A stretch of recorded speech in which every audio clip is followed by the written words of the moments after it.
So, a very warm welcome to this online lecture series, and I'm your educator for today, Dr. Khushboo Yadav from the Department of English, Institute of Languages, Bundelkhand University, Jhansi.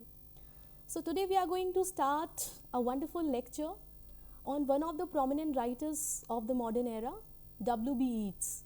I'm going to start this lecture by quoting or by explaining the poem Sailing to Byzantium. Sailing to Byzantium is a poem by W.B. Yeats. This poem is basically a journey from a city, from a country to a different country.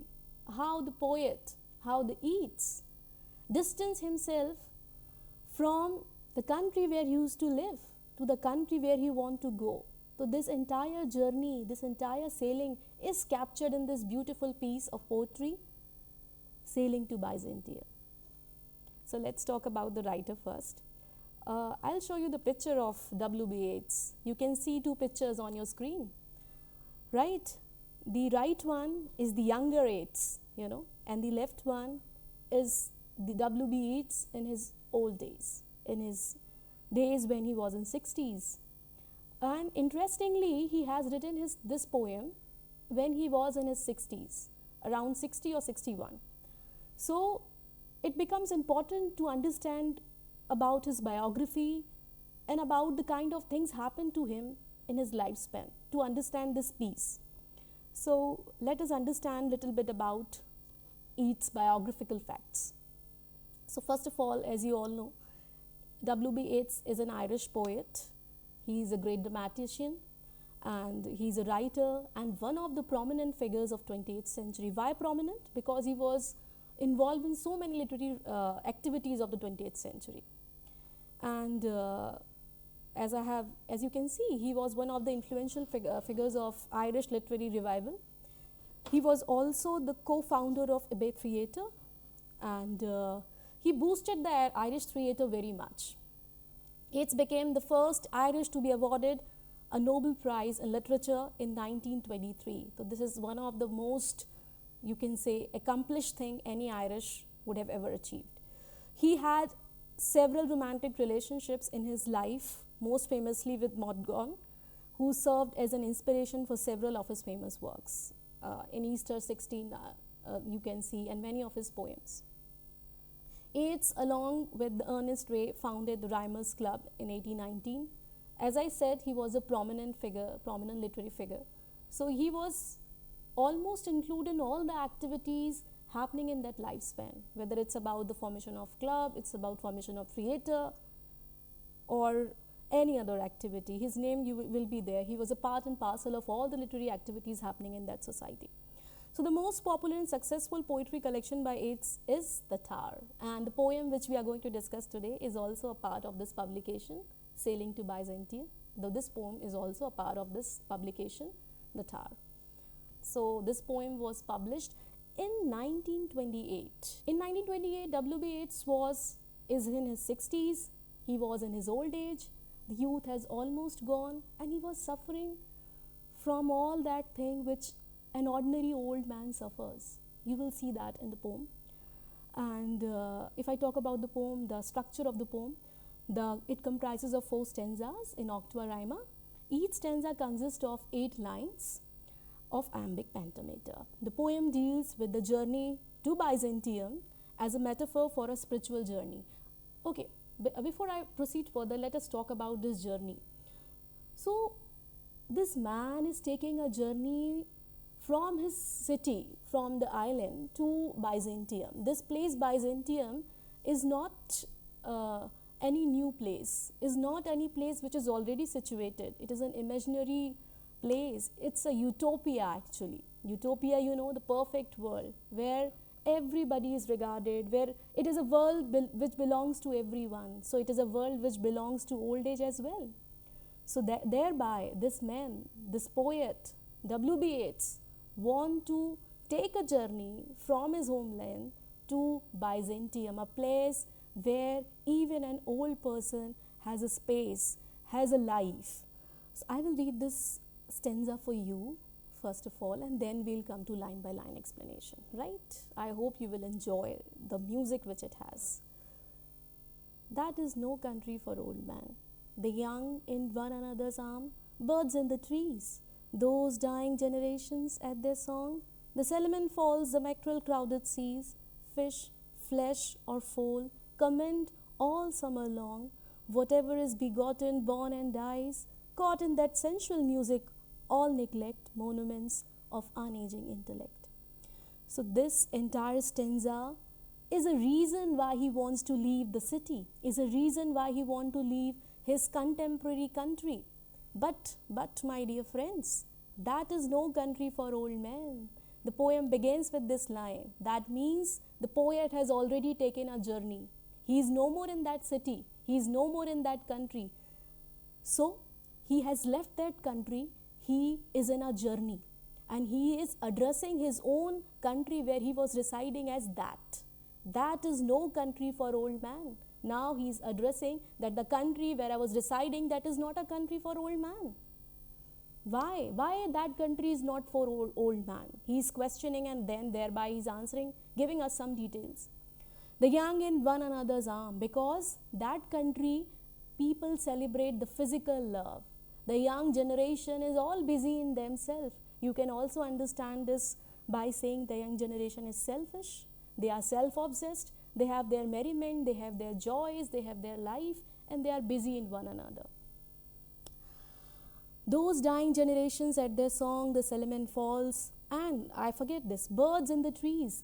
Even he is not talking about only human beings, he is talking about the nature as well. All the entire animal kingdom, the birds, all these creatures are also participating in the process of generation, and this entire cycle of nature, it works on this pattern. We born, then we reproduce, and then we die. So this entire cycle of birth and then reproduction and then death, he is commenting on that. He is saying that the poet WB, it's saying that the entire young generation, whether it's animals, whether it's human beings, they all are busy in this cycle of progeneration and decaying. And then he quotes that the salmon falls, the mackerel crowded seas, falls, the streams, they are all flooded with the salmon, a kind of fish. Mackerel crowded seas, all the seas are, have a lot of fish. This mackerel is a kind of fish. Then they are saying fish, flesh or foal, comment all summer long. This means that the entire animal kingdom, even we as humans, we are flesh, right? So fish, flesh and foal, the entire animal kingdom is busy in celebrating the summer. Comment here signifies a celebration. So everybody is busy in celebration. The entire animal kingdom, they are celebrating. And there is one thing to notice, this word summer. Whatever is begotten, born and dies, caught in that sensual music, all neglect monuments of unaging intellect. Although this entire animal kingdom, this entire nature is busy in celebrating the summer days, but our dear poet, W.B. Yeats, he is 61 years old, and he actually, if we are going to compare his lifespan, he is in his autumn days. You understand our life, if we are going to divide our life into seasons, we have our summer days, we have our winter days, we have autumn days. So Yeats is moving towards his autumn days. He can't celebrate the summer with the entire animal kingdom. Caught in that sensual music, all neglect monuments of unaging intellect. What he is saying here, he is saying that the entire generation is busy in the sensual music. What is the sensual music, my dear students? Sensual music is the music which you can feel in this universe.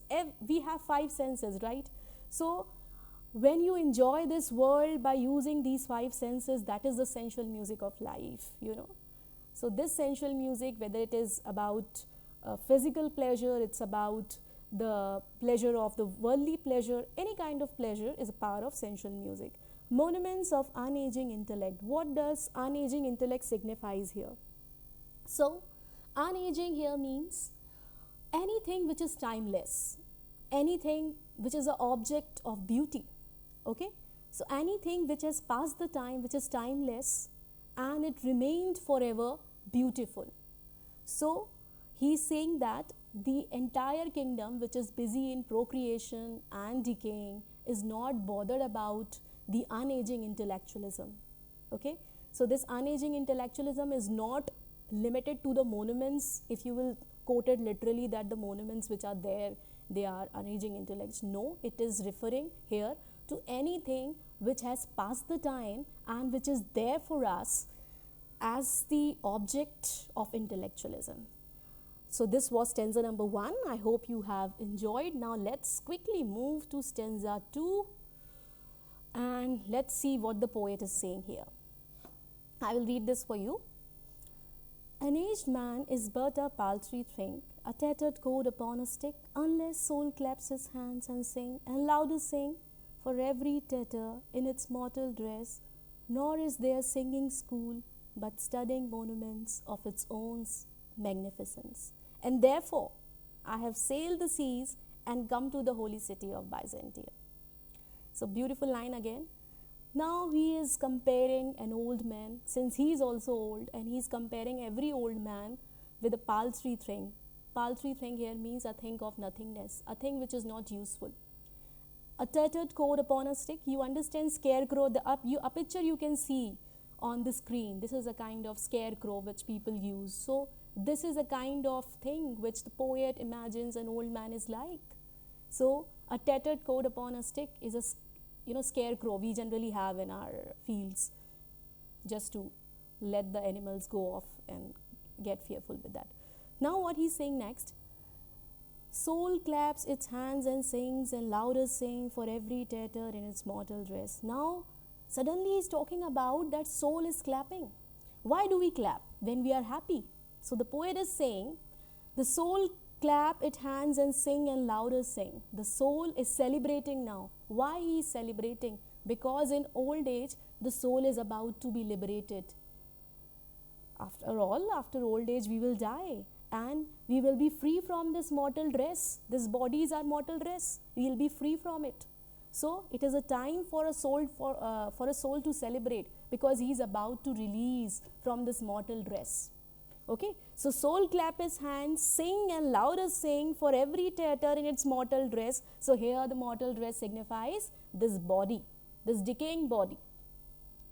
Nor is there singing school, but studying monuments of his more magnificence. Okay, so what he is saying, when a soul is singing, the soul does not want to follow any kind of school of poetry. He is free.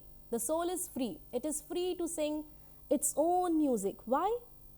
The soul does not has to follow any kind of music school of poetry, but studying monuments of its own magnificence. So here, when the poet says studying monuments of its own magnificence, it means appreciating the inner qualities of a soul.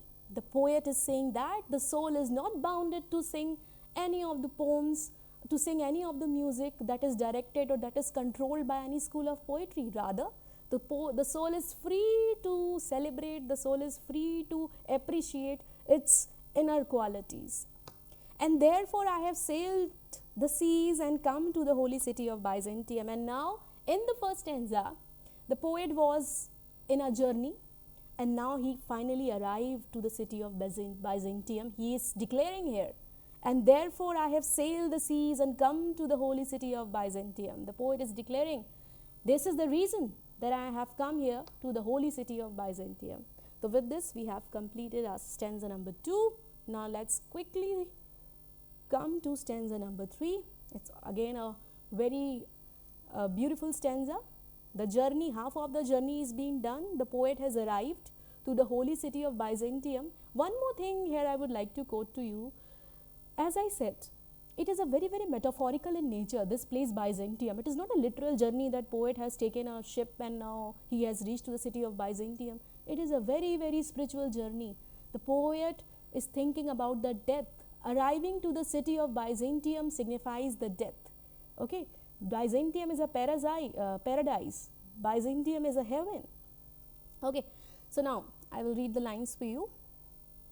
O sages, standing in God's holy fire, as in the gold mosaic of a wall, come from the holy fire, burn in a gyre, and be the singing masters of my soul, consume my heart away, sick with desire, and fasten to a dying animal. it knows not what it is, and gather me into the artifice of eternity. So now, after reaching there, Byzantium, the poet is seeing something on the wall. Mosaic is a kind of picture which has, multiple kind of images in a form of collage or something. So the poet is seeing and declaring, "O sages standing in God's holy fire." So he is talking about that picture which is there on the wall, and he's saying, "O sages standing in God's holy fire, as in the gold mosaic of a wall, come from the holy fire, Purin in Jaya." So this Jaya word is often found in Yeats' poetry. It is a terminology which actually W.B. Yeats originated, and you will find in most of his poem, whether it is Byzantium or Sailing to Byzantium, The Second Coming, and many other poems. So Jaya, what is Jaya is? It's a basically conceptual thing. It's about circling, the churning and churning and churning. So this entire process of churning, with this process of churning, the spiral process, I should use the word spiral. This process of spiraling, it will evolve the soul, and it will help the poet to rise that soul up, right? So, and be the singing masters of my soul. He is requesting the great sages, the divine people, his divine source, that be the master of my soul. Okay, I want you to control my soul. And what he is saying, consume my heart away, sick with desire. When a heart is removed from a body, what will become out of the body? When a heart is removed from a body, the person will die. So similarly, the poet wants his heart to be removed from the body, so that he will die and he may leave this decaying body, and he may become something of eternity. So these lines says, consume my heart away, sick with desire. Why he wants his heart to be taken away? Because he is sick with desires. What are those desires? Those desires are sensual desires of the world. Sensual desires, that one after another we want to experience this world with the 5 senses which we have. Sometimes it is physical, sometimes it is different. You all know about 5 senses. So we want to enjoy this world each time. Sometimes we become so greedy and materialistic. So he is saying, consume my heart away, sick with desire. I do, please take away my heart. I am fed up. I cannot tolerate this sensual greediness of mine, and I am framed. I am caged in this process of desire. I want to be liberated. And fastened to a dying animal, it means that I am attached with this decaying body. Dying animal is a decaying body of Yeats. I do not want to be attached with this decaying body anymore. I am 60 and I do not want to have any kind of attachments with this body. I want to leave this body. It knows not what it is, and gather me into an artifice of eternity. And why he is saying one very important thing here. It knows not what it is. He is saying that until and unless we are in this costume of body, we do not know what we are. So it stops us in achieving the eternity. It stops us in achieving the more potentials of life. That means somewhere it makes us limited. This body costume, this mortality, this mortal dress of us, it makes us limited. So he is saying that it knows not what it is. Okay, this decaying body, it stops me in knowing the different aspects of life, in knowing what is not known to me. And gather me into the artifice of eternity. And lastly, his only desire is that please transform me into an artifice, into a piece of eternity. Eternity means something which lasts forever, something which is unaging, something which is timeless. So his only purpose, his only urge to God is that please convert me into an object of timeless beauty. Okay, so let's quickly come to the last stanza of the poem. Okay, and let us see what W.B. Yeats says further. Once out of nature, I shall never take my bodily form from any natural thing. Now what he is saying that once out of nature, nature here means that everything which nature has, bird, plants, creatures, human beings, animal, this entire world, he do not want to be a part of this. He do not want to fall in this trap. He is saying, I shall never take my bodily form from any natural thing. So if we talk about William Wordsworth and the Romantics, they were the fan of nature. William Wordsworth, the priest of nature, he appreciated the nature a lot. He wanted to be with nature always, even after death. And here he's saying that, no, I do not want to be a part of nature. Please, I shall never take my bodily form from any natural thing. Clearly he is making statement. But such a form as Grecian goldsmiths make of hammered gold and gold enameling to keep a drowsy emperor awake. Now, what he wants to be, it's very curious thing. He do not want to be anything which nature has, but he want to become a masterpiece, something from Grecian's goldsmith. Goldsmiths are people, they are people who, transform things or prepare different artifacts of gold. Grecian, Greek, Greek artistic piece he wants to become. To keep a drowsy emperor awake, and not a trivial kind of artifact. He want to become an artifact, he want to become that piece of art which even if emperor sees, he will take nights to observe that artifact. That he want to become that kind of artifact that even the sleeps of night people may lose, the emperors may lose the sleep of night by seeing it. Or he has one more choice, either he wants to become this artifact of gold, or he is saying that, set upon a gold bow to sing to lords and ladies of Byzantium, of what is past or passing or to come. Now what does he says? He says that, either I want to become this masterpiece which emperors, see and they spend nights and nights to watch me, or I want to become a golden bird who sits on a golden branch and sings to lords and ladies of Byzantium. What does he will sing? What does this bird will sing? He's saying that to lords and ladies of Byzantium of what is past or passing or to come. That means each want to become a masterpiece of eternity. What was past, passing or to come. So he want to experience everything. He want to be the evidence of past, present and future. And the evidence of past, present and future is commonly known as eternity, right? So each want to become eternal. So this was his desire in his olden age, that he wants to become a masterpiece of eternity. With this, we have completed our beautiful poem Sailing to Byzantium. I hope you all have enjoyed it. And let us look at the different aspects of Byzantium, since the title says Byzantium. This I wanted to incorporate in my lecture. So let's have a look. The Byzantium, what does it reflects? A place out of time and nature. One more thing I would like to declare before explaining these aspects. Byzantium is not a place which exists. It's an imaginary place. It's utopia, imaginary world where everything is perfect. Everything is perfect, right?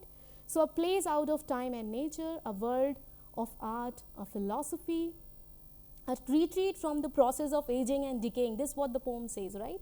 So he do not want to be a part of aging and decaying because it's a very, very troublesome process. So if somebody will go to Byzantium, he will be free from the process of aging and decaying. And of course, it's a world of intellect and spirits. And our poet, W.B. Yeats, is one of the intellects, and it's a world of spirits as well. Why? As I told you in my lecture, that when he says, therefore, I have reached this city of Byzantium, he achieved the death. Here, Byzantium means that he has left his bodily costume and he become free soul, and one can become free soul after being dead. Okay? So that's it. Sailing to Byzantium from W.B. Yeats. I hope you all have enjoyed this video. Thank you so much for watching me, Dr. Khushboo Yadav from, again, I would not like to introduce myself. See you in another video. Bye-bye, students.